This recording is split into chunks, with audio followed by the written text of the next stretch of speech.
بسم اللہ الرحمن الرحیم۔ حضرت سلمان رضی اللہ عنہ فرماتے ہیں، حضور پاک نے شعبان کی آخری تاریخ میں ہم لوگوں میں بیان فرمایا کہ اے لوگو، تمہارے اوپر ایک مہینہ آ رہا ہے جو بہت بڑا اور مبارک مہینہ ہے۔ اس میں ایک رات شب قدر ہے جو 1000 مہینوں سے بڑھ کر ہے۔ اللہ تعالیٰ نے اس کے روزے کو فرض فرمایا ہے اور اس کے رات کے قیام یعنی تراویح کو ثواب کی چیز بنایا ہے۔ جو شخص اس مہینے میں کسی نیکی کے ساتھ اللہ کا قرب حاصل کرے وہ ایسا ہے جیسا کہ غیر رمضان میں فرض ادا کیا، اور جو شخص اس مہینے میں کسی فرض کو ادا کرے وہ ایسا ہے جیسا کہ غیر رمضان میں 70 فرض ادا کرے۔ یہ مہینہ صبر کا ہے اور صبر کا بدلہ جنت ہے، اور یہ مہینہ لوگوں کے ساتھ غم خواری کرنے کا ہے۔ اس مہینے میں مومن کا رزق بڑھا دیا جاتا ہے۔ جو شخص کسی روزے دار کا روزہ افطار کرائے اس کے لیے گناہوں کو معاف ہونے اور آگ سے خلاصی کا سبب ہوگا، اور روزے دار کے ثواب کی طرح اس کو ثواب ہوگا، مگر اس روزے دار کے ثواب میں سے کچھ کم نہیں کیا جائے گا۔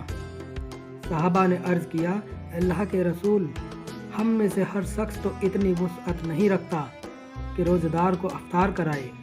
تو آپ نبی پاک نے فرمایا، پیٹ بھر کھلانے کا موقوف نہیں، یہ ثواب تو اللہ تعالیٰ ایک کھجور سے کوئی افطار کرا دے یا ایک گھونٹ پانی پلا دے یا ایک گھونٹ لسی پلا دے، اس پر بھی مرحمت فرما دیتے ہیں۔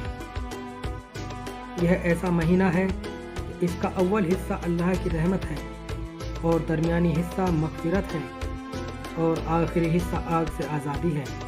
جو شخص اس مہینے میں اپنے غلام یعنی خادم کے بوجھ کو ہلکا کر دے اللہ تعالیٰ اس کی مغفرت فرماتے ہیں اور آگ سے آزادی عطا فرماتے ہیں۔ اور ان میں سے 4 چیزوں کی کثرت رکھا کرو، جن میں سے 2 چیزوں سے تم اللہ کو راضی کر لو گے، اور 2 چیزیں ایسی ہیں کہ جن سے تم چارہ نہیں۔ وہ 2 چیزیں یہ ہیں کہ جنت کی طلب کرو اور آگ سے پناہ مانگو۔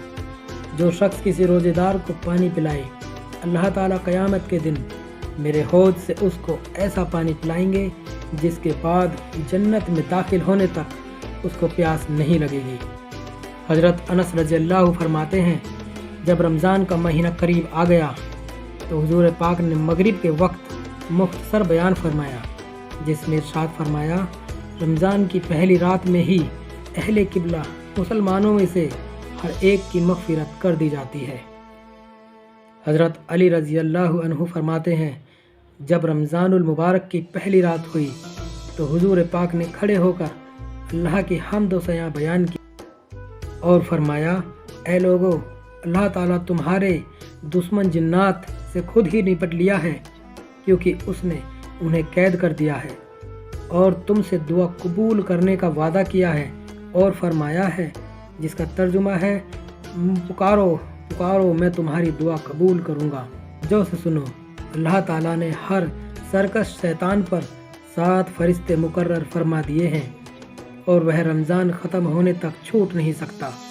غور سے سنو، رمضان کی پہلی رات سے لے کر آخری رات تک آسمان کے تمام دروازے کھلے رہیں گے، اور اس مہینے میں ہر دعا قبول ہوتی ہے۔